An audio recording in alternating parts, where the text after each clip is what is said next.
This podcast is brought to you by Audible, the world's leading source of audiobooks. If you would like to support it, go to audibletrial.com/Sam Harris.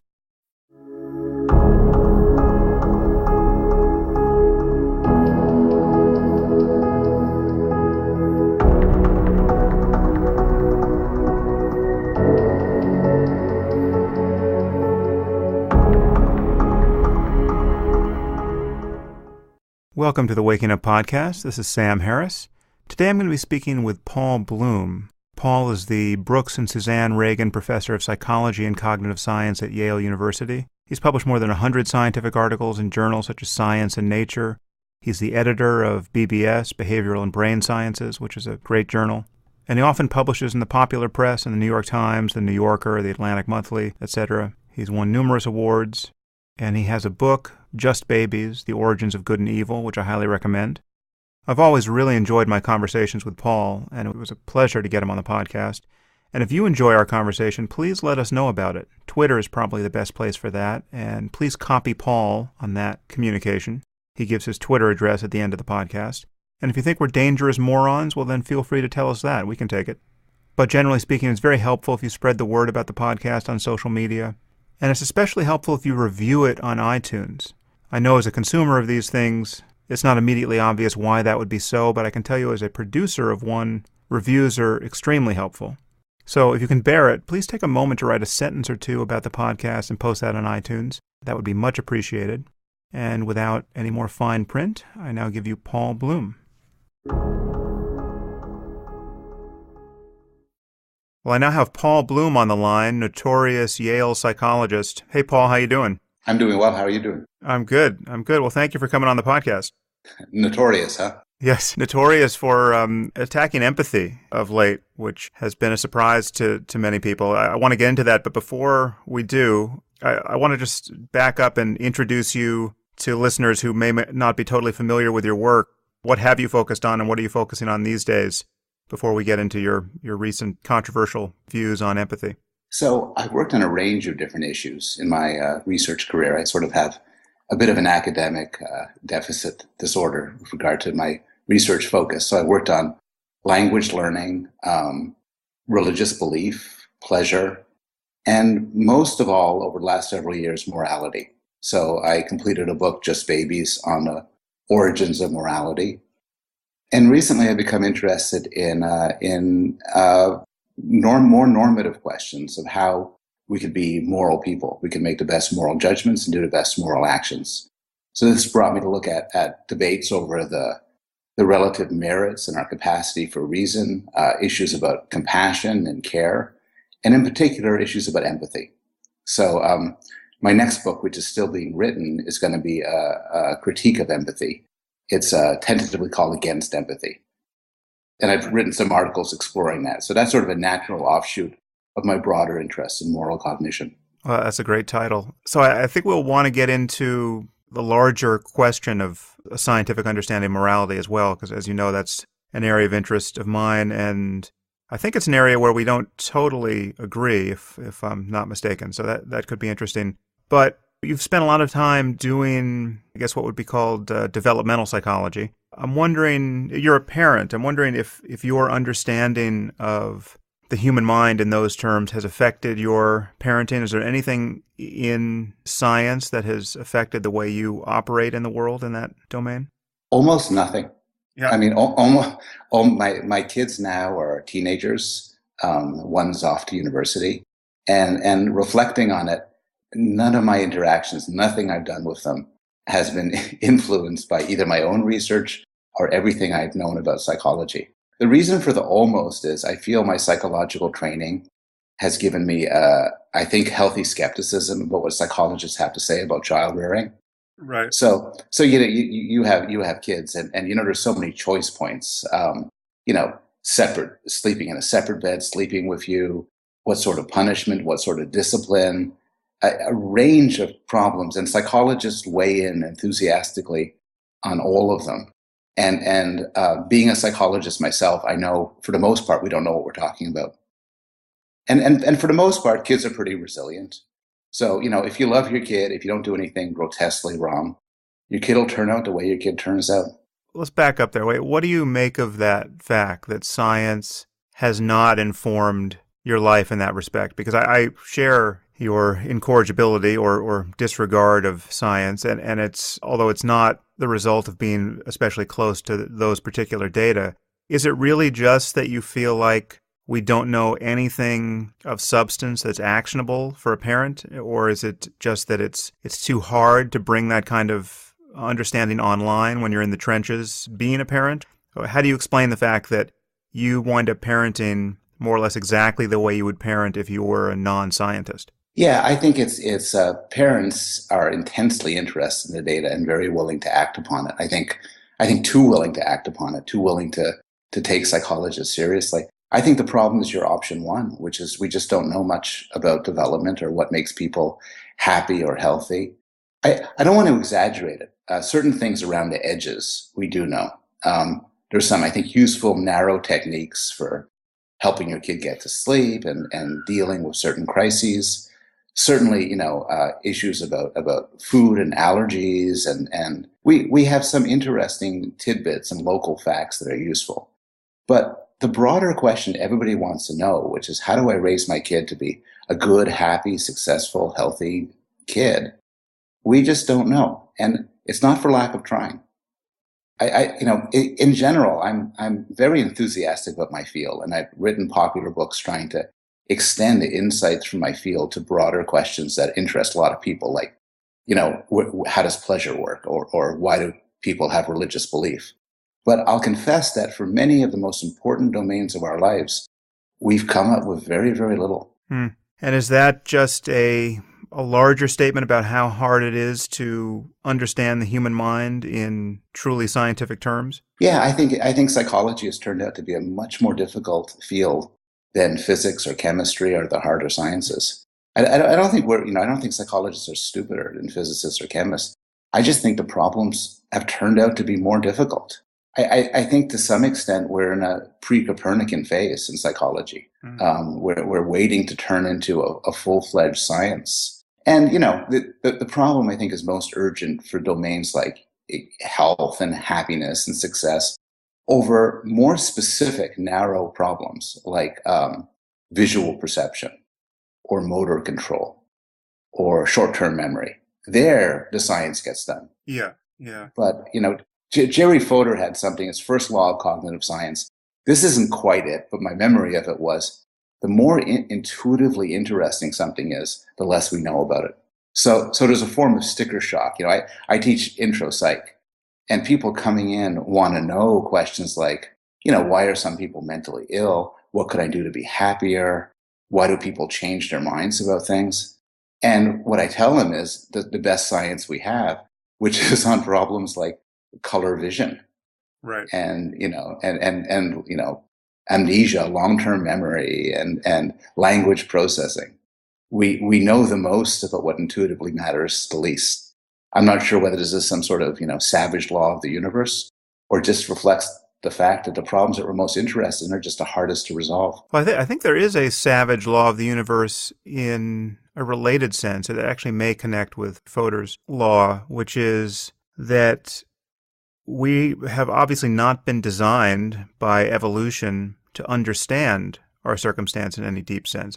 Our common sense intuitions about how things work are applicable within the domain of hurling rocks in parabolic arcs at one another and moving at the speed at which apes move. So when you get down to the very small in physics or the very large in cosmology, our intuitions are obviously at odds with what we're discovering to be true. And I think that may be true with the brain. I mean, certainly true with the significance of information processing, or even the fact that information processing is a thing that can be studied. And so our intuitions about what is interesting also is part of that picture. I was having a conversation with the physicist Max Tegmark recently, and who's done some very interesting work in cosmology, among other areas. And we were talking about this, and he made this point, which is a kind of a stronger version of a point that I just made, which I thought was interesting, because he said that it's not only not surprising that what we find to be true violates our intuitions, it should be expected. If we take evolution seriously, that our cognitive toolkit has evolved for a certain domain and has not at all been constrained by the way reality is altogether, we should expect the truth to be deeply counterintuitive, and we should be distrustful of explanations that mesh well with our common sense. And I think that is probably true across the board. It doesn't just apply to things like quantum mechanics and cosmology, but it may apply to areas much closer to your area of interest. For instance, normative solutions to moral problems. We have not evolved to function well in a group of 7 billion people trying to run a global economy and solve civilizational problems. We have evolved in small bands of hunter-gatherers and are tuned to the social challenges we encounter in those circumstances. So this may be a bridge from where we just were to talk about things like empathy and morality, but I just want to get your reaction to that. Right. I think the point is exactly right, and it highlights both the similarities and the differences between psychology and a field like physics. So in both cases, we have these bedrock foundational intuitions that have evolved through natural selection. For physics, it's middle-sized objects that move in certain ways. For psychology, it's people, beliefs, and desires. And so the question is, how come we made so much success in physics, where we have quantum theory, we have cosmology, we understand the very big and the very small, and not the equivalent success in psychology? And one answer could be what we're talking about before. The problems in psychology are simply in some way harder. Another issue, though, is something which has been raised by the evolutionary psychologist Leda Cosmides, which is that our intuitions might blind us in certain ways that make psychology hard to do. So we have what she calls instinct blindness, which is the sense which is that if something is psychologically natural, it seems to sort of not need explanation and doesn't benefit from explanation. Mm. If you take something very simple, which we can explain, which is why people love their children. And, that's evolution 101. People have evolved to love their children for a sort of standard functional reason. And we could talk about where in the brain this capacity is. We talk about what triggers it and what doesn't trigger it. But my experience is if you say these things, which I think is a rather trivial and fairly obvious example, people find it almost repellent. And so, a lot of psychology, I think, runs against the problem that people don't want to hear it. It doesn't seem right. It seems to sort of violate certain sacred intuitions that we might have. Let's linger on that point for a second, because that is a difference, obviously, between psychology and physics. So what's going on there? Do you think it's just when you say that, when you give any kind of, quote, reductive explanation for something like love, do you think the message that people draw is that they don't really love their children, or that love isn't really important, or what's happening there? I think there's two things that might be independent or might be connected. One is they don't think this needs an explanation. I see this in many realms. People, I tell people, well, I study why people think killing is wrong. And they look at me and say, well, duh, of course killing is wrong. There's a waste of taxpayer dollars. Exactly. And you say you're a professor, and and I used to say, I study, why do people enjoy orgasm and chocolate? And people laugh because it's obvious. Of course we do. And it needs tremendous, you need to be, I think William James talked about it, said you need to be an almost depraved person to want to explain these things, to go beyond a common sense intuition. So problem one is that it takes a lot of work to get people to understand that these are contingent facts. If we were wired up differently, if evolution worked differently, we would want to eat our children, not love them.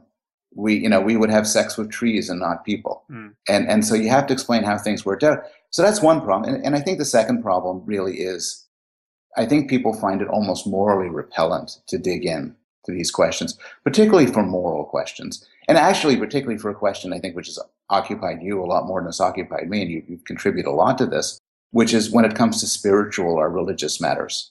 Mm. If you tell people you're interested in why people believe in God or believe in an afterlife, they immediately run to the inference that you're attacking these beliefs and that there's something wrong with the enterprise. Yeah, yeah. So I interrupted you there with the inhomogeneity or the lack of analogy between psychology and physics. So apart from the bad vibe that people get when you start explaining prominent features of the human mind, there's this sense that not only is it wrong or somehow unsavory to reduce these cherished mental states to something biological, there's a sense that it's superfluous. These things don't have to be explained. I guess some people do have this attitude toward things like gravity, but it's in terms of our living, we don't feel like we need to explain it. But Right. there's no real resistance to the enterprise of physics when you think about an open-ended search for explanation. That's right. So for whatever reason, obvious physical facts don't meet with the same objection. I think maybe throughout history, at some point when somebody says, "I'm interested in why things fall to the ground rather than fly into the air," other people laughed and said it's obvious. Why would you question such a thing? But we don't do that now. We understand these are good questions, and more to the point, that there aren't typically the moral implications for it. Nobody feels threatened if you say you're studying gravity or energy or mass. Well, if you say you're studying love or religion or morality, it gets people scarred up. I mean, maybe there's a case to be made that it should get people scarred up. Maybe a lot of society runs on certain things not being questioned and not being challenged. And the influence of people like you and me is not necessarily a positive one. Well, it does. I guess it gets people's guard up because it, at least implicitly, carries the message that things are not as they seem, and that's true across all of science. But when you're told that things are not as they seem with respect to gravity or the way diseases spread or anything else that science might tackle outside the human mind, you're not delivering the same kind of insult. Whereas if you say things are not as they seem with things like interpersonal love or parental love or spiritual experience, you are often explicitly, but at least implicitly, saying that the reasons why you think you're doing something, the reason why you think this is so important to you, you love your kids, you love your wife, is not at all what is really pulling the levers of your mind. There's another explanation entirely that doesn't even treat these nouns necessarily at all. Now we're talking about genes, or we're talking about neurotransmitters, or we're talking about something that's not even available to your own inspection subjectively. If you continue the conversation long enough, I don't think that becomes deflationary in the way that people fear. But if you don't continue it long enough, you're left giving people the impression that love is nothing but a certain balance of neurotransmitters, and therefore, That's right. You're just a bag of chemicals. Get over yourself. Yeah, I think that's right. I like the word insult because that's often how it's taken. I mean, I'm writing a part of my book that's looking at political psychology. It's part of a sort of a separate question about whether liberals and conservatives differ in their empathy. And one thing I've noticed in political psychology is, political psychologists lean to a tremendous extent liberal. This is the point that John Haidt and his colleagues wrote up in an article. And, it's true of academics in general, but certainly it's true for political psychology. And one effect that this has is that there's endless detailed explanations of why conservatives believe what they do. So what's going on when they reject affirmative action or they don't like the president's health care plan? But there's extremely little reflection on why liberals believe what they do. Now, even if you think the liberal cause is the right one, for just about every question, still it's an empirical question how liberals come to the beliefs that they do. Mm-hmm. But it's considered as either a superfluous question or a taboo one. Liberals, if you're liberal, you think liberals believe what they do because it's the right answer. And you don't want to reduce it down to experience or, God forbid, random arbitrary social experience. And of course, the same thing comes up with religion, which is that, religious people often get very offended by studies of why people are religious, while they find studies of why people are atheists fascinating, and often they raise it as a challenge. Why don't you go study atheists? And in fact, I think we should study atheists, and there's some work on atheists. And my experience is when you talk about atheists on the research on why they're atheists, often they get their, hackles up. Nobody wants their cherished beliefs to be put under the microscope by somebody like me. Not even me. What you've done with empathy is even more seditious than that, I think, because it's not just that you are proposing that we study a necessary and cherished emotion. You're actually challenging the common sense view of it as being socially and psychologically beneficial and vital to our moral lives. You've come down very much on a side of a controversy that most people didn't even know existed, which is that empathy in many cases is harmful and is not a good piece of software if you want to be a reliable moral actor in normative terms. So tell me about what you've said about empathy, and let's get into the details. So I always have to begin with the most boring way ever to begin anything, which is we're talking about terminology. Because people use the term empathy in all sorts of ways. And I think my position is easily misunderstood. If you think, some people think empathy just as a word referring to anything good, compassion, care, love, morality, making the world a better place, and so on. Under that construal of empathy, I have nothing against it. I'm not a monster. I mean, I want to make the world a better place. Other people use the term empathy very narrowly to refer to understanding in a cold-blooded way what's going on in the minds of other people, understanding what they think and what they feel. And I'm not against that too, though, and we might want to talk about this. I think it's morally neutral. I think very great and wonderful and kind people have this sort of cognitive empathy, if you want to call it that. Mm-hmm. But so do con men, seducers, and sadists. Right. Bullies are reason why bullies are very good at being bullies is that they exquisitely understand what's going on in the heads of their victims. Yeah. That's often misunderstood, by the way. We should just footnote that this form of cognitive empathy that you've just distinguished from the other form that you're about to describe is something that psychopaths have in spades. When we talk about psychopaths being devoid of empathy, it's not the empathy that allows us to understand another person's experience. That is not something that prototypically evil people lack. In fact, they, as you just said, they use this understanding to be as successfully evil as they can be. That's exactly right. So another term for cognitive empathy is social intelligence. And I like that way of talking because it captures the point that intelligence is an extraordinary tool. Without it, we couldn't do any great things. But in the hands of somebody with malevolent ends, intelligence could be used to make them a lot worse. And I think that social intelligence is exactly like that. Mind reading, another term for it, is a tool that could be used any way you want it. And the very best people in the world have tons of it, and so do the very worst people in the world. So the sense of empathy I'm using, and this actually matches what most psychologists and most philosophers how they use the term, is empathy is in the sense of what Adam Smith and David Hume and other philosophers call sympathy. And what it refers to is feeling what other people feel. So if you're in pain and I feel empathy for you, I will feel to some degree your pain. If you're humiliated, I will feel your humiliation. If you are happy, I will feel your happiness. And you could see why people are such fans of this. It brings me closer to you. It dissolves the boundaries between me and you. And there's a lot of psychological research showing that if I feel empathy towards you, I'm more likely to help you. Dan Batson's done some wonderful studies on them, and I don't contest that at all.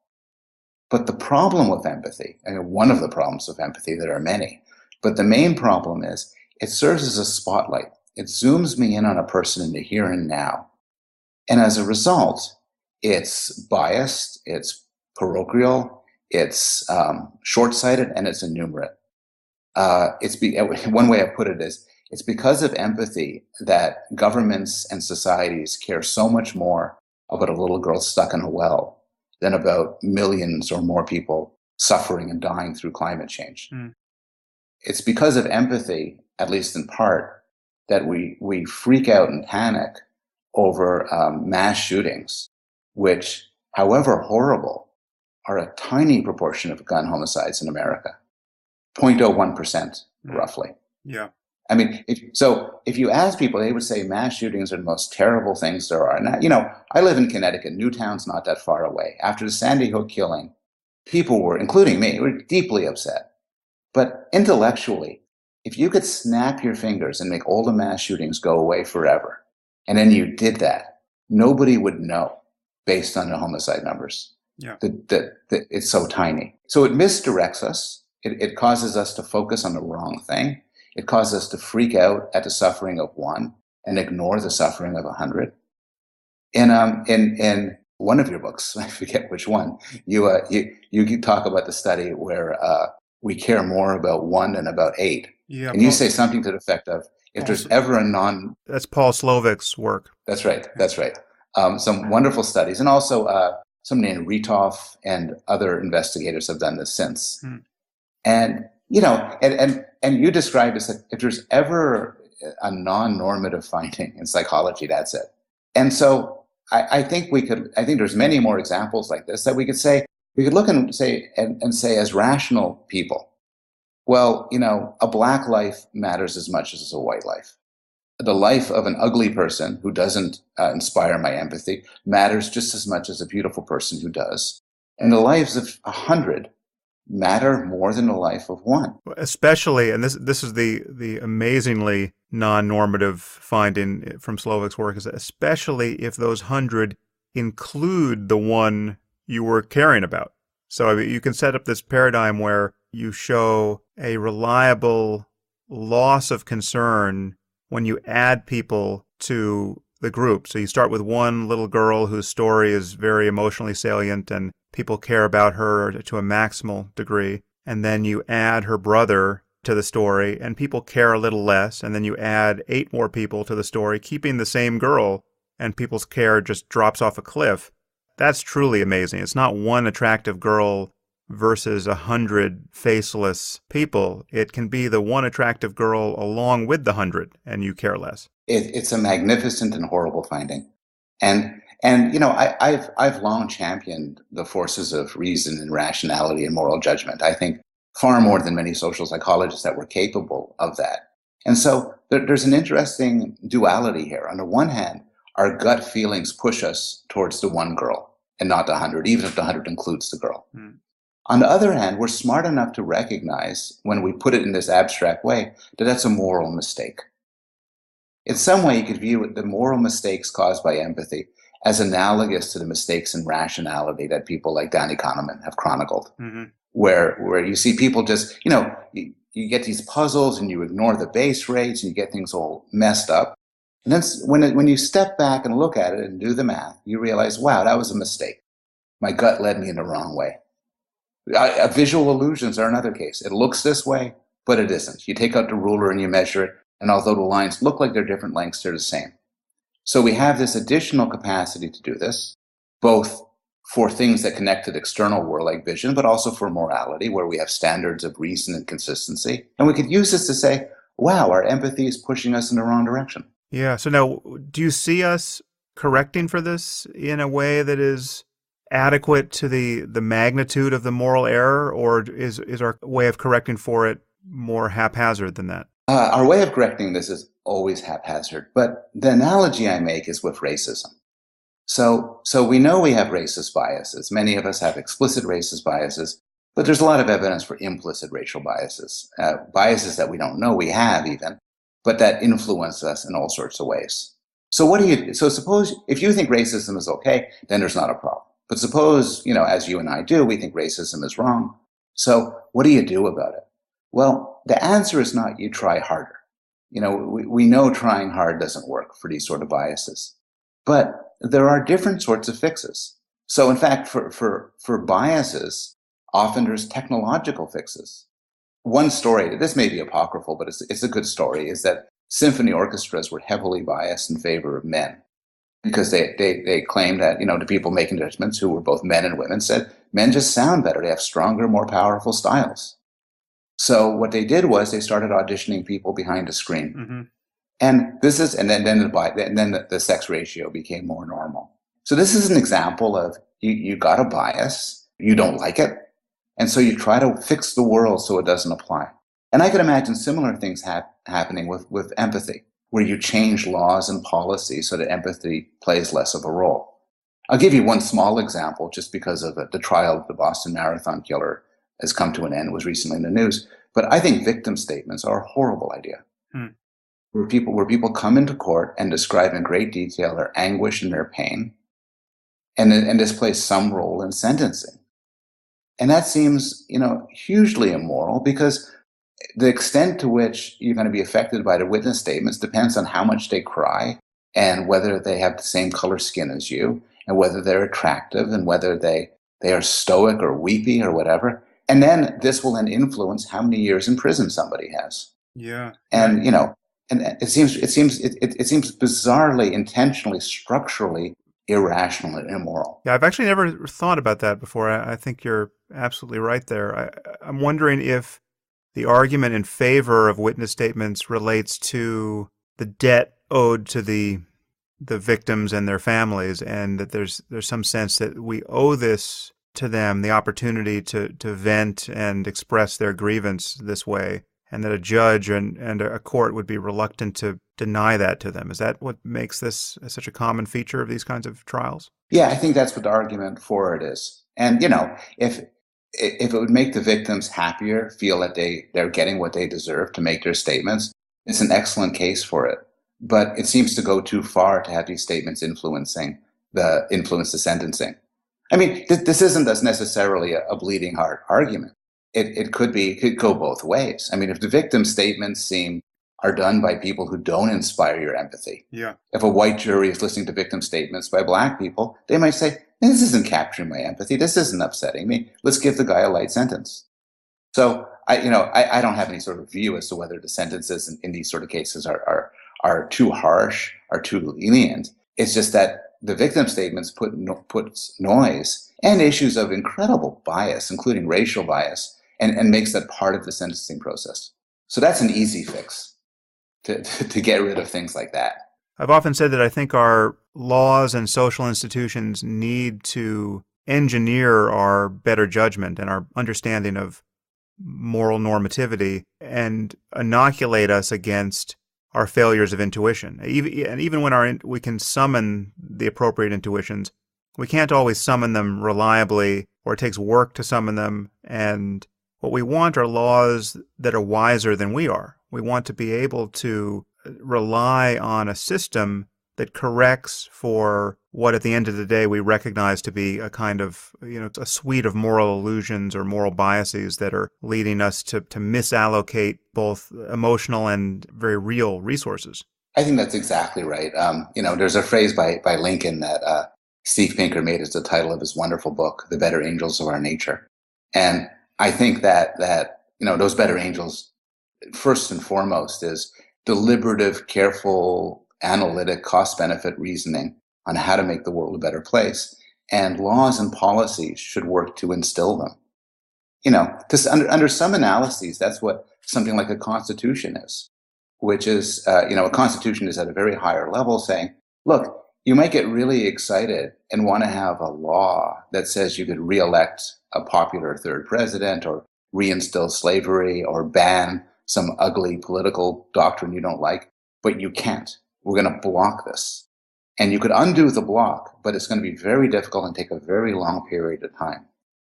Constitutions, under this view, are the sort of equivalent of waiting periods to buy a gun or get married. Just they slow you down, they make it harder. And by making it harder, it's Dan Economist talks about thinking fast and slow. And thinking slow, I think, is a lot better. And I think good social institutions reflect, as you put it, the workings of thinking slow, and often encourage us to think slow. But it's interesting because you can often think slow in areas that are taboo, and I think it's no less important to venture into those areas, given that so much human suffering often hinges on what one thinks. But it seems to me that in questioning the moral value of empathy in its kind of emotional contagion form, you have trespassed on a taboo there. And tell me a little bit about how the conversation has gone in public. I noticed there was a little bit of pushback recently in a New York Times op-ed, and you had that Target article in the Boston Review that I sent in a piece for. What has it been like to make the noises you've made recently about empathy? It has not been a popular argument. Some of the objections turn on a misunderstanding. So some people say, I'm outraged at what you're saying. I have a lot of evidence that empathy is good and doesn't suffer from the problems that you say it suffers from. And then they go on to defend compassion, for instance. And I'm very careful in my book and in my work to distinguish empathy from compassion. And, we should bookmark this because it connects to meditative practices, actually, in an interesting way. The good arguments I've heard against empathy, the ones that have made me scratch my head, is that empathy might be useful or central for intimate relationships.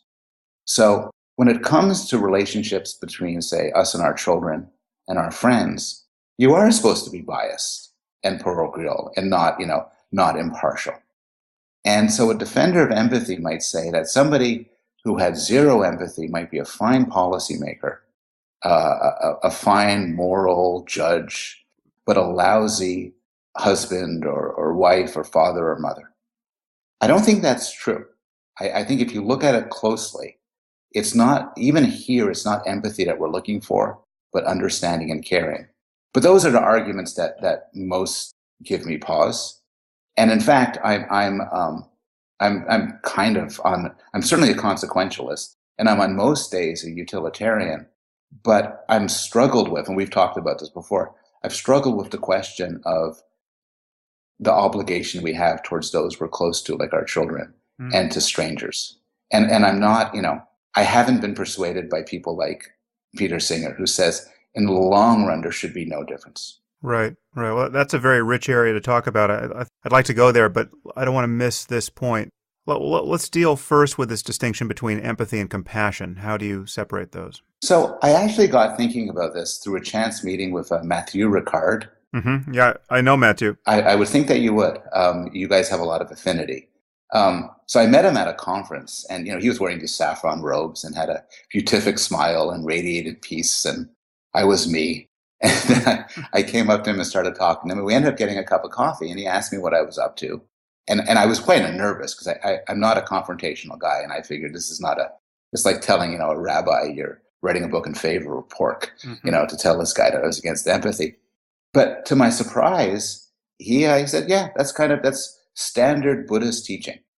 And he pointed out that Buddhists make a distinction between sometimes called sentimental compassion, which is what I've been calling empathy, which is feeling other people's pain, getting into their head, and great compassion, which is more distance.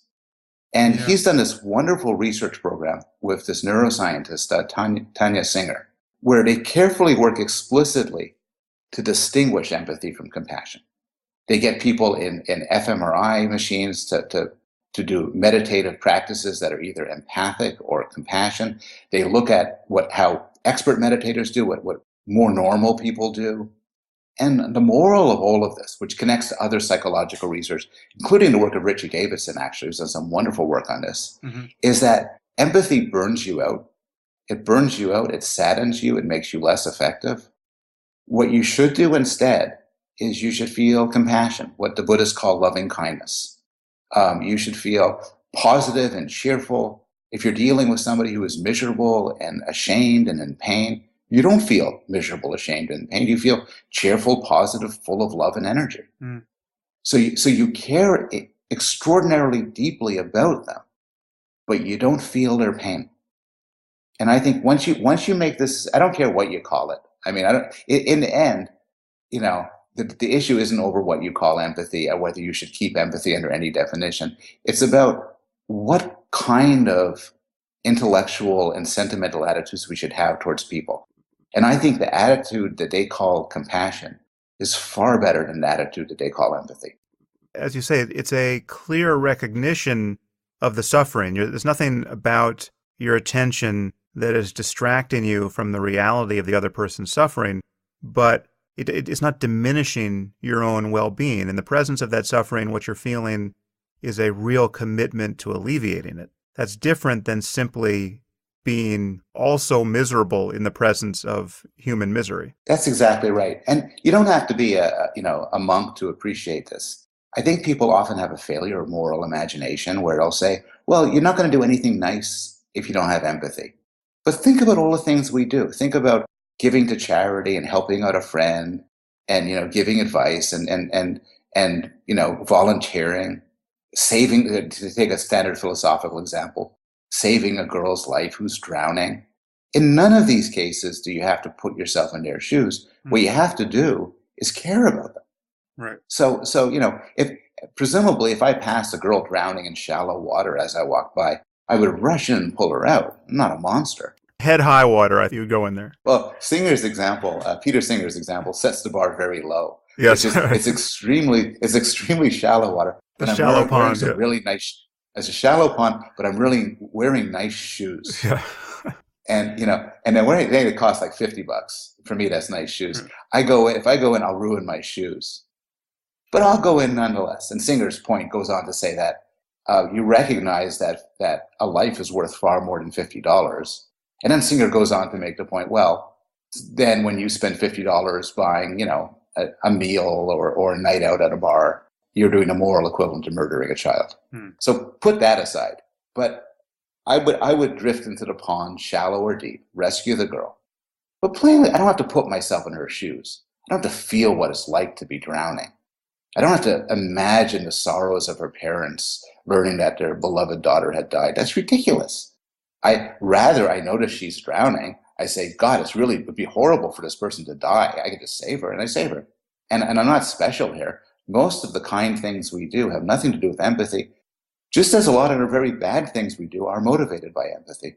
Let's get to that. That's very interesting. So the dark side of empathy. But before we get there, we should also point out that compassion is also very rewarding. It's not emotionally neutral. You can imagine the experience of saving someone who's drowning would be a very rewarding experience, especially if you succeeded in saving this person. And certainly from the Buddhist point of view, from a meditative point of view, feeling compassion, and there are practices that just focus on this mental state and get it tuned up without engaging with any specific suffering per se, but just contemplating the suffering of others throughout the world and feeling this very heightened sense of wanting to alleviate it. This becomes an incredibly pleasant mental state. I mean, it's simply what love feels like in the presence of suffering. To explain this a little bit more, the Buddhists have these mental states that they focus on often in concentration practice, and one of them is metta, loving kindness. The other is compassion. But metta, loving kindness, is an incredibly pleasant mental state. When you are focused on it with any concentration, you are just overwhelmed with feelings of love. And compassion is what that is like in the presence of suffering, based on this feeling of love for those close to you and even those who you have never met, just a commitment to the happiness of other sentient beings. Compassion is how that is in the presence of their suffering, and it just is a very rewarding experience. So it's not at all what we experience as the contagious quality of human misery, where you're with someone who's depressed and you feel depressed, you witness someone's sadness and you feel merely sad. But it actually does, if you take this Buddhist experience and methodology seriously, it does actually connect with the point that Singer makes, that with which you're not entirely sold, which is it's not morally normative or even emotionally normative to privilege your family members over strangers in any deep sense. That you want love that is truly universalizable. And I share I wouldn't really call it skepticism in my case, but I certainly share your reluctance to accept that operationally in my life. I'm not living as though I aspired to love everyone just as much as I love my own kids. But I view that as a moral failing? Well, I do. I view it as an experiential failing because I know what it's like to feel that. I've taken MDMA. I've done extensive meditation retreats where I've experienced these states of consciousness. And I actually know that there is something lost when you particularize your source of joy and connection in the way that we are conditioned to. So, I experience incredible love playing with my daughters now. And I experience it there, and I don't experience it when I just bump into a stranger on the street. And that difference in most states of consciousness, that difference seems appropriate and even morally normative. I wouldn't want to, if you ask part of me this question, I wouldn't want to care just as much about the stranger in the street as my daughters, and I wouldn't want to take as much joy in his presence as in theirs, because that would seem to somehow deflate the significance of my relationship to my daughters. But I actually know what it's like to have a more encyclopedic sense of one's moral and emotional connection to sentient beings in general. And that's certainly what someone like Mathieu Ricard is going for, and that's what he's espousing as a truly normative way of being in the world. And it's an experience that one can have, and it's an experience that when one loses it and is then left in the far more normal mode of really loving those one knows well and cares about, something certainly has been lost. And when one is experiencing these states of consciousness, it's not like one loves one's children less. It's not like there's something lost in that domain. It's just that you realize that love really is not transactional or personal in any important sense. It's a state of consciousness. It's a state of being that you can inhabit to one or another degree. And in our normal mode, we only tend to get glimpses of it when we're with those we really fully care about, have good reason to care about, have had a history of positive experiences with, and expect more. And we drop our guard more in those moments than in others. But it's possible to just truly throw open the gates to that state of mind. And doing that, you wouldn't see any good reason to relinquish it if you could effortlessly stay in that place. Well, I think there would be one good reason. I mean, I'll confess I've never had anything close to that sort of experience. When, for me, having kids was one of the great surprises of my life, and the intensity of feelings I've had towards my sons was at least sort of, in its nature different from towards anybody else. And I've, the feeling carries great risks. There's having children is a tumultuous enterprise. Mm. But I've never felt anything like that towards a stranger. And I think the feeling itself, I agree, may well be very positive. Mathieu Ricard tells the story of how he was a subject in one of Tanya Singer's experiments, and he was asked to feel empathy, in my sense, towards suffering people while having his brain scanned. And afterwards he said, look, I got to go back into the magnet, and you got to give me some time to feel meta loving kindness, because I feel like shit. This is awful. And so sure. And then he described this was bliss. It is so transcendently different to love people than to feel what they feel. Mm. So I don't question the potency, the experiential potency of what you're describing. But the reason why I'm not sure you should say yes to this, and in some way you had said something similar, is that in the real world, our time and resources are zero sum. If I loved my children and my wife the same as I love anonymous strangers, then I'd have no motivation to spend so much time with them or help them out with projects that, although important to them, are far less important in the lives of other people. But I don't want to be that way. I want to be the kind of person who actually spends time with my kids and with my wife and doesn't treat them the same as other people. But isn't that preference based on this bias in the first place? Isn't it? Yes. There's a circular piece of reasoning there where it's because you feel this bias toward them, and part of you would be scandalized not to feel it. You would be a worse father and a worse husband by definition. Therefore, you are committed to feeling it. If you go off basic moral first principles, as somebody like Peter Singer does, there's no grounding for my preference. In the end, it just comes back to the fact that it's the consequence of Darwinian evolution, fiddling my feelings one way or another. And if I buy into the sort of most abstract moral principles, I should not feel this way. I should love everybody equally and devote my energies to where they do the most. Well, all I could say is there's sort of a doctrine in moral philosophy, I think it's from Kant, which is that ought implies can. Mm. That in order to say you should do something, you have to be capable of it. And maybe there are exceptions. Maybe there are exceptions like the Dalai Lama and Mathieu Ricard and others who don't have any preferences in the way we're talking about. But I'll note that both the Dalai Lama and Matthew Ricard are single Yeah, they don't have without kids. Yeah. kids. Yeah. And so can there be people who would still count as humans who have no special love for their kids, no special love for their husbands and wives, and yet, live in families and raise kids?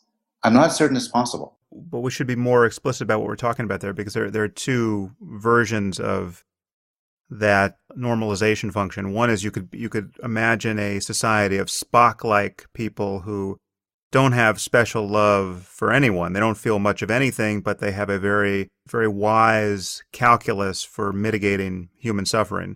Or you could have what I'm talking about, which is just more love, right? So you have all the love you have for your kids, but you have so much more love that it doesn't stay confined to those relationships, right? So you leave your kids and you walk into the Starbucks and you love everyone in the Starbucks too. Then the question is, what kind of person do you become in that circumstance? And are you, because of the zero-sum commitments of time and energy that you just talked about, are you, for some reason, a less competent parent? Or could you just put in place some Spock-like mechanisms to be just as competent and also live the ideal of love that someone like the Dalai Lama or Matthew Ricard is talking about? So that's what I'm skeptical about. I'll grant that love might be infinite in the sense you're talking about. So the world I envision, or that I question the possibility of, is one where you have infinite love. And then, of course, this love motivates your actions, but it's a zero-sum world, so your time and your money and your attention are limited. And yet you could still be a good spouse and a good friend and a good parent. If you could show me an exemplar of somebody who does this, I would be more persuaded that it's possible. Well, I can certainly show you the mental state. I mean, given the right perturbations of your nervous system, you can have this experience where you recognize that love can overflow its banks and therefore is not in principle confined to them. And you can also, if you're like me and millions of people who've had this experience, you would feel that this was not some aberration, but it's in some sense more true than what you tend to experience. It's been a very long time since I've done psychedelics of any kind, so these are now distant memories. But what was so interesting about coming down from various drug trips was the intuitions one got during that period of coming down, where one is no longer experiencing the world as one was a moment ago. And there's just many gradations of change, back from that state into one's normal waking consciousness. And in certain experiences, you are just giving up what seem to be just frank distortions of one's perception and emotion, and that you're becoming more normal and more normative and more like oneself. But in others, there's a very clear sense of losing something that is in fact more true. I mean, losing your purchase on a way of being and a way of responding to other people that is more true, more normative, more, in fact, who you are in your best moments and in your kind of deepest experience. What you can feel are the forces of obscuration. You feel that you're being kind of recontaminated by your ordinary psychology, your neurosis, your hang-ups, your hopes and fears, all the stuff that was held in abeyance for whatever reason. In this case, pharmacology. And the experiences in meditation are not quite like this because you don't quite come down in the same way. You didn't have you achieve these states of consciousness far more gradually and with a lot of work, and the loss of them is less perceptible. But I guess what I'm saying is that it's possible to know something about the mind, subjectively, by going back and forth over this terrain. And I think we have a very deep bias, an understandable bias, that anything experienced in a specific and unstable condition like a drug trip or a focused period of meditation is somehow less informative of your mind and your life, says less about you and it's probably less informative about what is normative than what you stably experience throughout your life.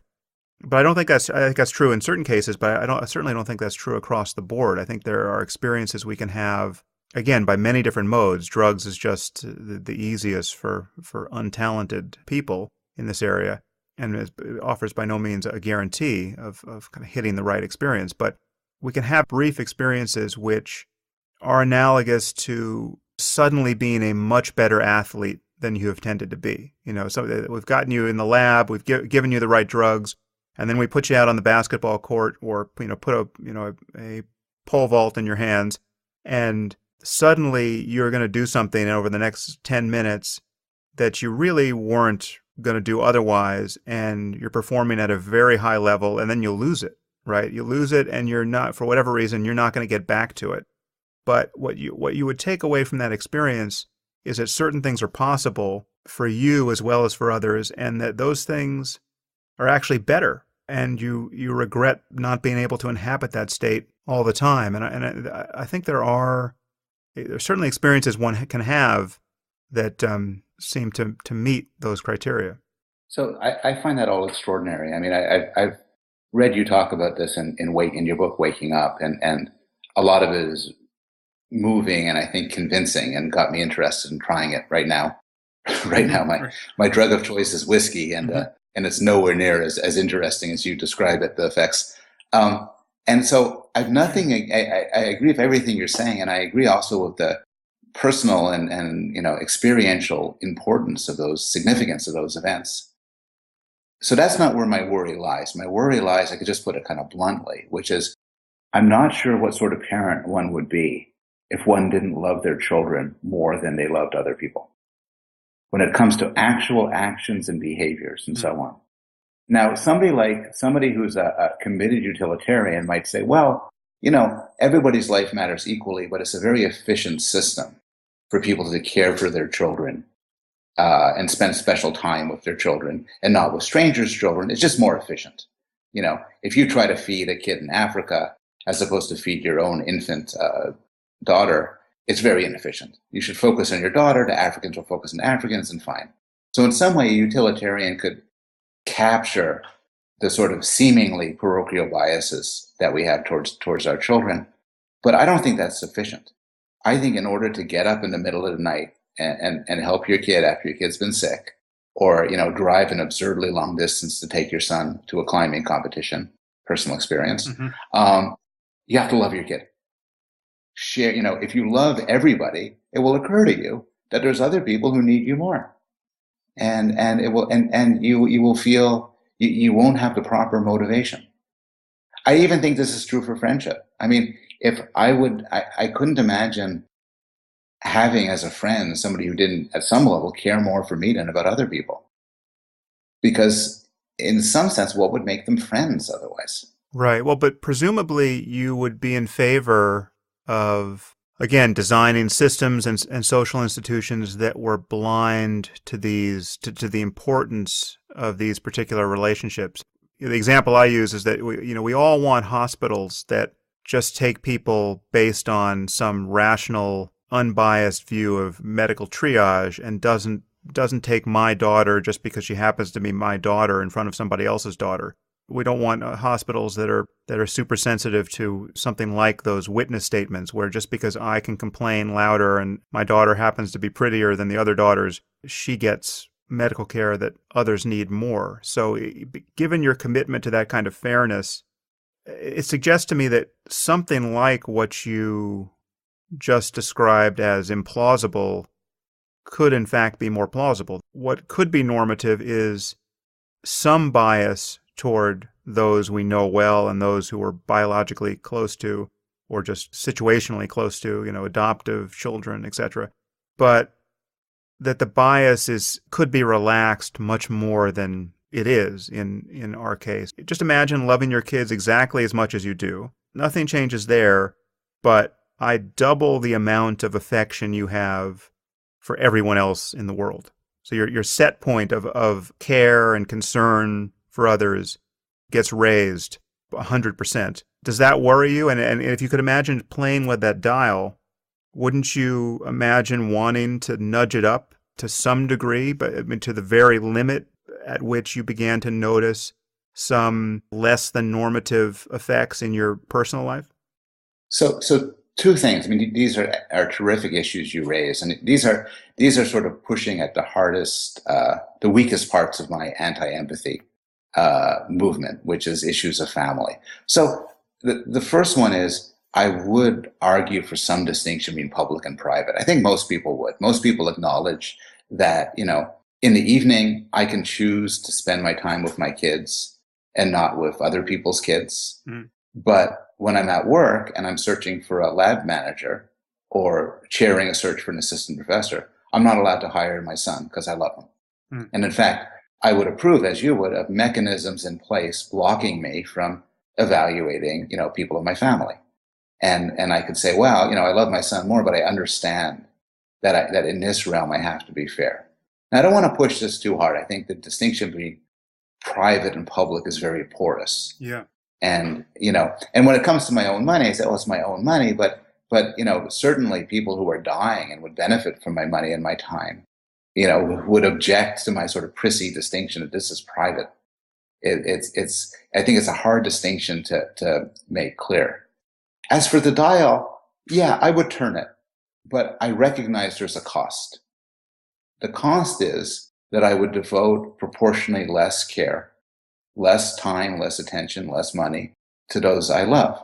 Because although, let's assume love is not zero sum, still, by turning up the dial of affection towards strangers, they become closer to the level I have towards, my son, my wife, my friends. And so now if before it was a difficult case, whether to spend time with my sick child or volunteer for people who really need me, this will now sway it more towards the volunteering and away from my family. And look, in the end, I agree with the point that one of the great problems with humanity is we care too damn much for those close to us and nowhere near enough for people far away. Mm. So I would turn that dial, but I would also argue that one way to do so is not necessarily by turning the dial on sentiments, but rather establishing some principles and some moral principles. There's I mentioned Steve Pinker's book before, and there's a wonderful section where he says, the Old Testament says, love thy neighbor. The New Testament says, love thy enemy. And then Steve says, look, honestly, I don't love either one of them. Mm-hmm. I don't really love my neighbor. I don't really love my enemy in any sense. He does not have meta. He's like me. Yeah. But he says, I recognize you're not supposed to kill them. I recognize that they have rights. I recognize they're people just like I am. Their lives matter as much as me. That there are some cases where I'm morally obliged to help them. Mm-hmm. And I think that that's where moral progress comes in. I don't think in this world of mortals, we really do kind of expand our love. Rather, I think we develop sort of reasoned understanding of rights and equality and impartial processes. And I have a feeling that's what makes us better people. Mm. Yes, I mean, most of the time we don't love our neighbors. And we might not even like our neighbors because we have some, neighbor dispute. We don't like what color they paint their fence or whatever. But then there's some natural disaster and we're all in a hurricane together. And all of a sudden, the floodgates of neighborly affection and solidarity open. And that's a very common experience people have. I think there are a lot of cases like that. I also think, though, that there are cases where the floodgates never open, and yet we behave in a moral way. So here's something which every professor experiences, which is, I have to give grades for students in seminars. And in reality, some students you really like. You just get along with them. They seem like nice people. Others kind of less so. And for a seminar, you have huge amount of control to give grades. You can basically give whatever grades you want, and it's participation, and it's how you grade the final paper. But I try scrupulously, as I know many people do, not to let my personal affections make my decision, because I think that I have a broader moral responsibility to grade fairly. And this is a tiny example of something of little significance to me, but it shows how our behavior could be mandated by sort of broader commitments that abstract away from personal affections. So my story is less nice than yours because I don't end up filled with love for all of them. This hasn't brought me together with them. I still like the ones I like and don't like the ones I don't like. You're tamping down your affection for the ones you like in the act of grading, so as to grade Exactly. better. Yeah. Exactly. Exactly. That's right. That's beautiful. Office hours with a psychopath. Thanks, So, Sam. I'll use it as a blurb in my next book.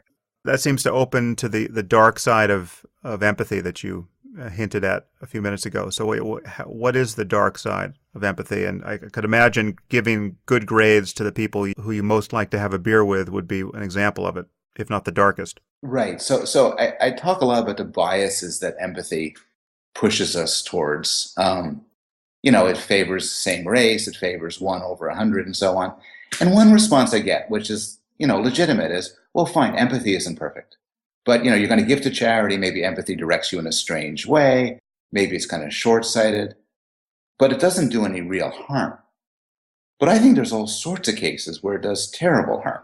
So I'll give 2 types of examples. One type of example is where empathy drives short-term behavior that has long-term bad consequences.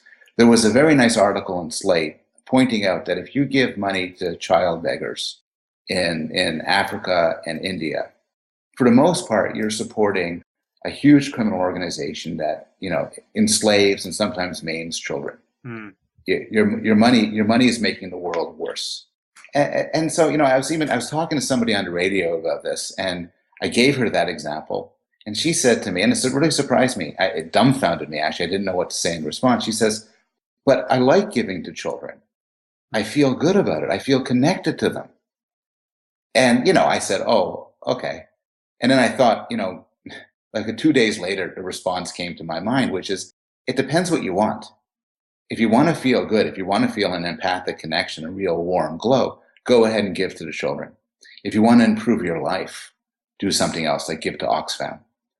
So it could misdirect us. Another example along the same vein is Linda Pullman talks about interviewing warlords responsible for horrific atrocities. And at one point she asked them, why do you chop off children's arms?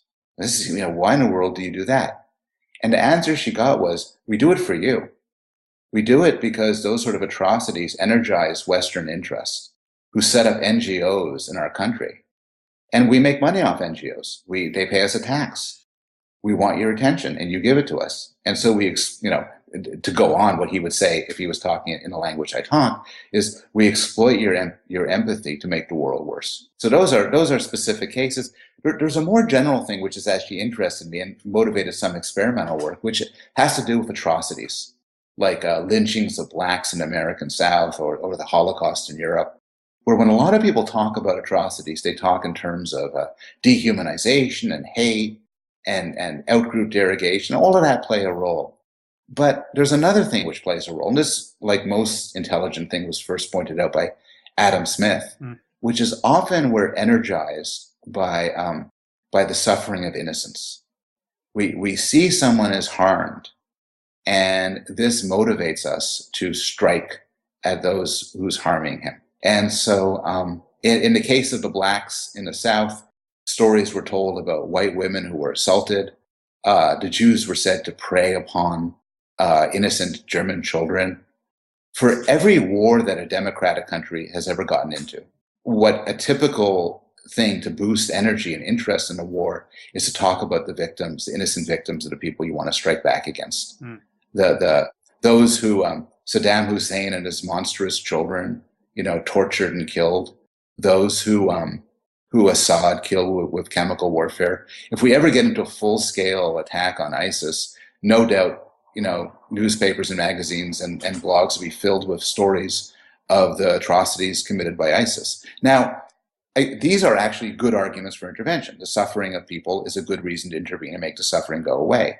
But empathy, I think, unbalances the scale. We no longer have a cold-blooded cost-benefit analysis asking, how can we make the world better? But rather we say, oh my God, this child was murdered by these horrible people. Let's have a ground invasion. And it sets us up in irrational ways. So the research program, this is done with a wonderful graduate student, Nick Stagnaro. What we did was we did this on MTurk, on a survey population. We first measured their empathy on a standard empathy scale. So, everybody gives their empathy number, how empathic they are. Then we told them about an atrocity. If our listeners needed to ballpark their level of empathy, what signs should they look for in their lives apart from crying at Gala wine commercials? So one problem is that the empathy scales are horrible. They test empathy in the sense that I'm talking about, but often they measure for compassion, social adroitness, understanding, and all sorts of things. However, if you cannot resist, Simon Baron-Cohen has an empathizing quotient, which you could just find online, test yourself.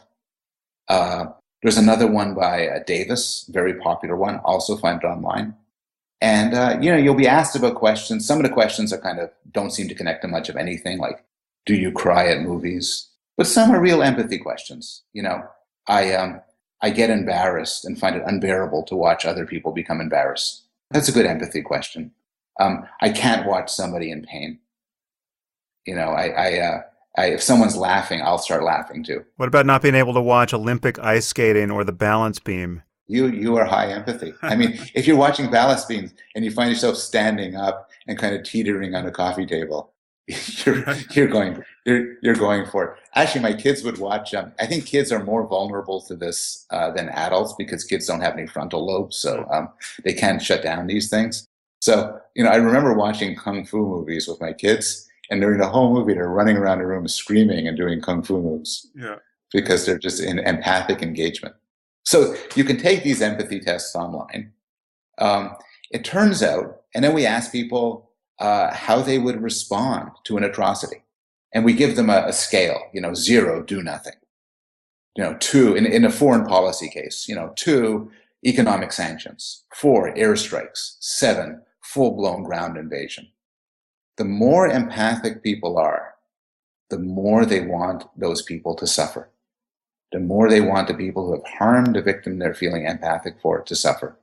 Conversely, I think they would also be more susceptible to the argument on the other side. For instance, evidence of collateral damage and its significance is going to move their calculus more than if they were less empathic. I think you're right. I think somebody who's high empathy will be pushed around by whatever somebody sticks up on CNN or Fox. Yeah.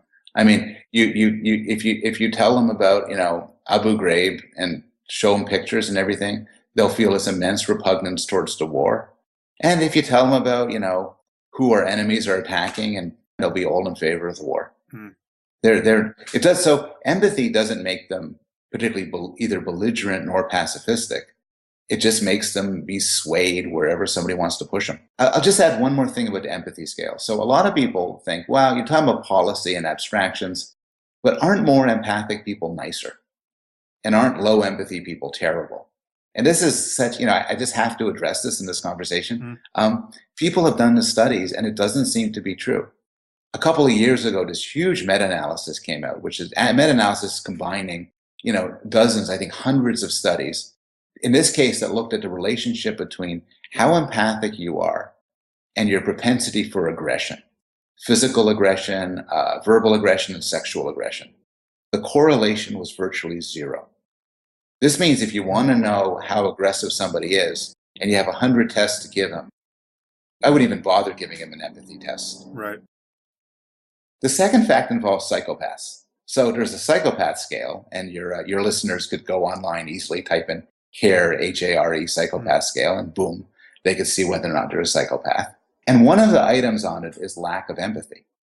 And they have related ones, lack of empathy, lack of emotional affect. And then people have studied, well, this is what makes a psychopath, but which aspects of the scale matter? So there's been big scale studies looking at how you score on the scale on different questions and whether or not you're likely to go to prison, whether or not you're likely to go back to prison once you've been released. It turns out that the empathy scale predicts nothing. It is part and parcel of being a psychopath to be low in empathy, in my sense. That's true. But it seems to bear no causal relationship to the bad behavior that psychopaths are engaged in.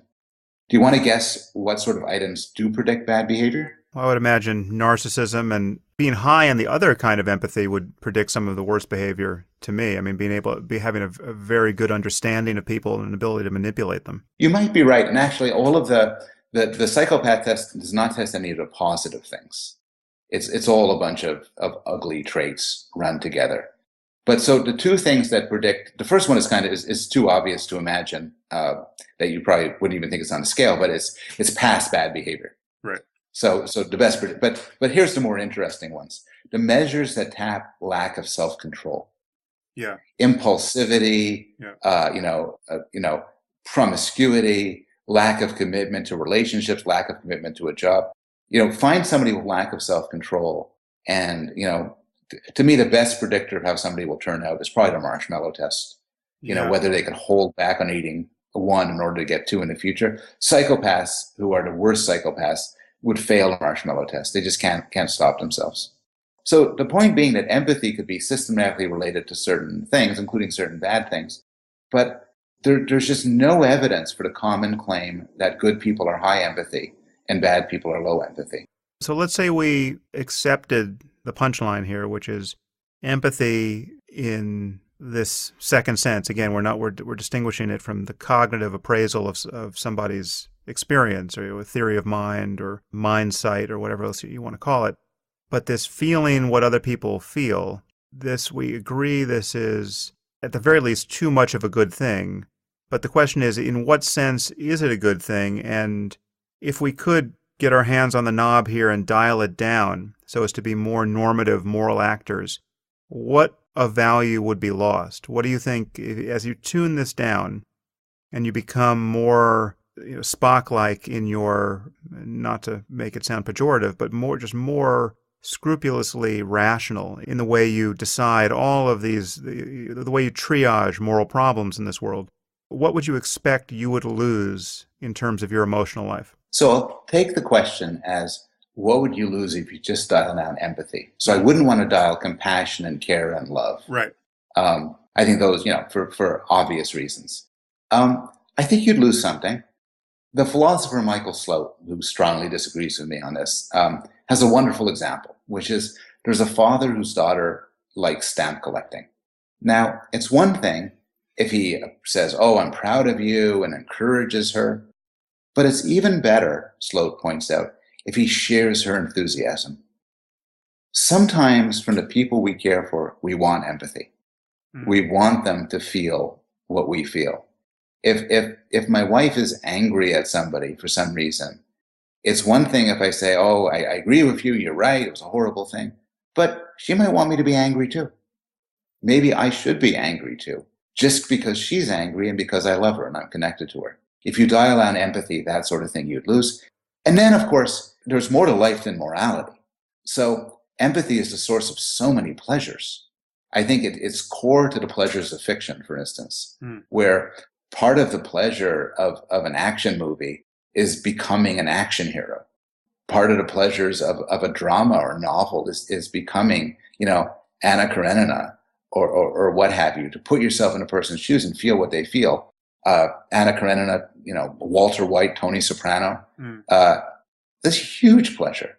I think empathy is integral to the pleasures of certain sports, where you've written on a martial arts, and I think particularly for the grappling arts, if you're engaged with feeling what the other person feels, that just makes things so much more interesting. And I think it's probably central to the pleasures of sex.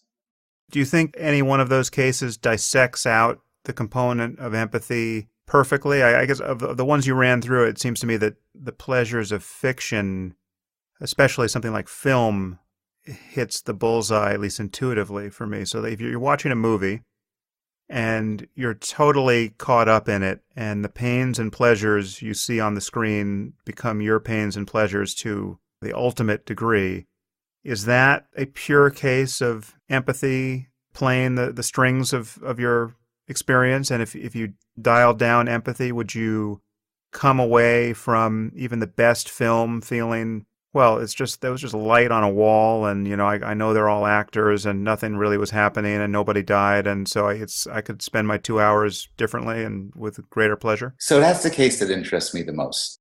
I think that there are many reasons to enjoy a film, and so it may not be quite that bad. A human which had empathy excised might enjoy movies in very different ways, but there's certain sorts of fictional pleasures that involve a character that you're supposed to empathize with. You're supposed to feel his or her suffering and strive to achieve his or her goals. This is, I think, the great pleasure of following a character like Walter White, the star of Breaking Bad. Right. And it made it morally interesting because he was in some way a hideous character. And many of the fans, I think, got so caught up in empathy that they sort of cheered him on, oblivious to his horribleness. Or take, my favorite book is, Lolita. Yeah. What Nabokov does is, 5 pages in, against everything you believe to be right, you're rooting for Humbert Humbert to achieve his sexual conquest of his nymphette. You're cheering for him because you are him. And I think that sort of stuff is exhilarating. I wouldn't want to live without it. Yeah, well, I do view films in particular, I guess television as well, as a kind of super stimulus. It's a very unusual social occasion, and one for which we really have not been prepared by evolution, because we're making very often eye contact. At the very least, we're able to observe the facial expressions and sustain changes in emotion of people without being implicated in the situation ourselves. We can't be observed, so we can give ourselves over totally to mere observation of human behavior and extremes of emotion without ever fearing that we will be suddenly held accountable for our position there. And so it's like the ultimate circumstance of emotional contagion. I think you're right. I mean, one example of this, I got to interject, is Colin McGinn has a great book on film, and he talks about the close-up. Mm-hmm. And if you think about the close-up, you're staring full into somebody's face. And if it's in a movie theater, it's magnified enormously. And you're never that close to somebody unless you're fighting them or having sex with them. Yeah. And yet there you are, pressed up against their face, and they don't see you. And it's this exceedingly powerful form of voyeurism that you could never get in real life. Mm-hmm. And then another example is in sometimes in film for voiceovers, but certainly in novels, you get to hear what people are thinking. Talk about a super stimulus. Yeah. I've often wondered what it must be like for a child reading a kind of a real book for the first time and then being told, well, she thinks it's time to go. And the kid reading is saying, my God, they're telling me what another person is thinking. I've had to infer this up to now. Yeah. And so if I love the topic. If somebody held a gun to my head and demanded to know what I'd be working on after empathy, it would be exactly this, the pleasures of fiction. Oh, interesting. That'd be great. Now, my powers of empathy, in particular, the possible state of your own bladder, is making me want to bring this to a close. But I have one. I don't think I had really thought about it in these terms until now, but the sum total of everything you and I have said in this conversation has made me think that what would be normative is to be able to move among these various states and various levels of empathic engagement with others wisely based on some overall normative conception of what is going to maximize our well-being. And you can get really into the stamp collecting as a kind of almost meditative attainment of empathy in the midst of the trivial, right? So you can decide to find your son's stamp collecting mania emotionally contagious for the time in which you're involved. Then you can step away from it, and it all becomes like a game. It's like when we play games, we have decided arbitrarily to care about something that really has no intrinsic value. And we can really get caught up in it to a degree that it can become incredibly captivating, but then we step away from it and it's meaningless thereafter. And I notice people must do this in the domain of dialing down empathy. So I'm thinking of the case of a surgeon who, in order to function well as a surgeon, can't be bowled over by the emotions of his patients and their family. He has to care, obviously, about the well-being of his patients, but he can't care in a way that makes it harder to be a good surgeon. But presumably, he trims down his or her level of empathy in that situation in a way that he or she doesn't out in the world with interacting with maybe these same people in different circumstances, and certainly with his own family. And so I'm wondering if that makes sense to you, if what we would want is kind of a fluid ability to just keep tweaking the dial of empathy, so we can go for it in the middle of a film, and we can have it set more reasonably when we're talking about whether to vote for a presidential candidate who's going to get us into the next war. I think that's exactly right. I think empathy is never a reliable source for moral judgment. When deciding what to do, you should always turn it off. Leave compassion on and caring on. Turn off empathy. While you're at it, turn off disgust. Right. And I'm more against disgust, but that's a lot less controversial. Leave compassion on, cost-benefit analysis, notions of rights. But, life is more than sitting around making moral judgments. And to be able to deploy empathy creatively at will, I think I think to some extent we can do it. We could choose to be empathic. We could turn it on. And I think that's a useful human trait. And I would extend this more generally. There's a lot of emotions where you'd want to have some top-down control over this. Your case of a surgeon is a good example. For a doctor, for instance, sexual arousal, obviously, is a case which should not be initiated while examining people, but should be initiated in other contexts. For an elementary school teacher, anger obviously should be suppressed. But here's another discussion which take us astray. I'm not as convinced as you that anger is always a bad thing, and there may be times you want to deploy it. Just to close the door on that misunderstanding, I don't think anger is always a bad thing. In fact, I think it can be very useful. I think hatred is a bad thing. I would distinguish those, but fair enough. And hatred, I'm not. I won't defend hatred. Yes. In defense of hatred, that can be your book after the pleasures of film. Yeah, yeah. I got to tell you this, but I have a family member who I won't name who watches. He's Jewish and Zionist, and he watches Holocaust movies when he wants to get a little kick of anger to get him going. Right. So, and we do that. It's the anger equivalent to somebody watching porn. Yeah. Or somebody watching a movie to make them cry. A full mature person will often try to tweak his or her emotions, either directly through, just through thinking, or through an external stimulus. There's a scene at the end. I just saw the movie again, Marathon Man, a wonderful movie. And Dustin Hoffman had his teeth pulled out by Laurence Olivier to torture.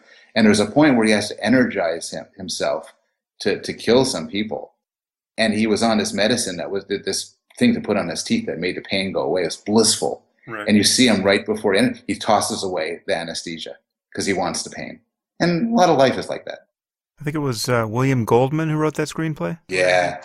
Yeah, I'm a big Goldman. He wrote the book Marathon Man. Right. And then I think he wrote the screenplay for the movie. I think he tells a story about how he could never go into a dentist's office after that. He went, but he felt the anger of dentists and their associates for what he had done to the entire discipline. No friend to the dental profession. Right. Well, listen, Paul, this has been a great conversation, and I think people will find it fascinating, as I have, and you are consistently one of the more interesting people to listen to, and it's been great to get a chance to talk to you here.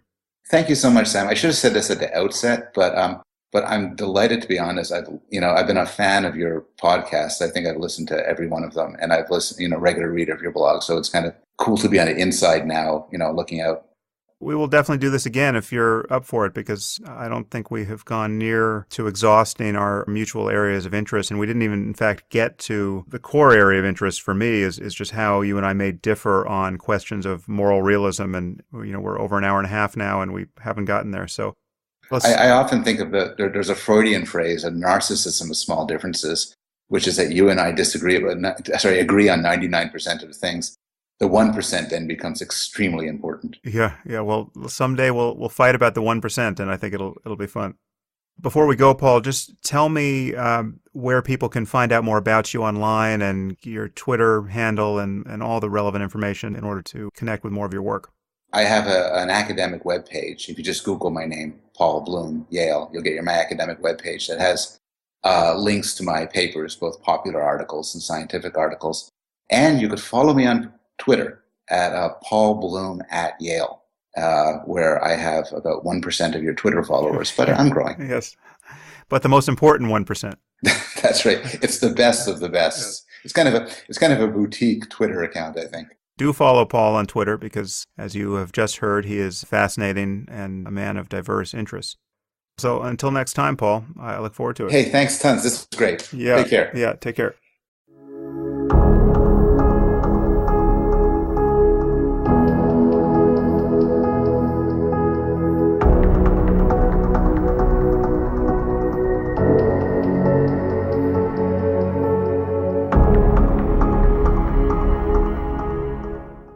If you enjoyed this podcast, there are several ways you can support it. You can leave reviews on iTunes or Stitcher or wherever you happen to listen to it. You can share it on social media with your friends. You can discuss it on your own blog or podcast. Or you can support it directly. And there are two ways you can do this. You can leave a donation through my website at samharris.org/donate. Or you can try a membership at Audible, the world's leading source of audiobooks, at audibletrial.com/Sam Harris.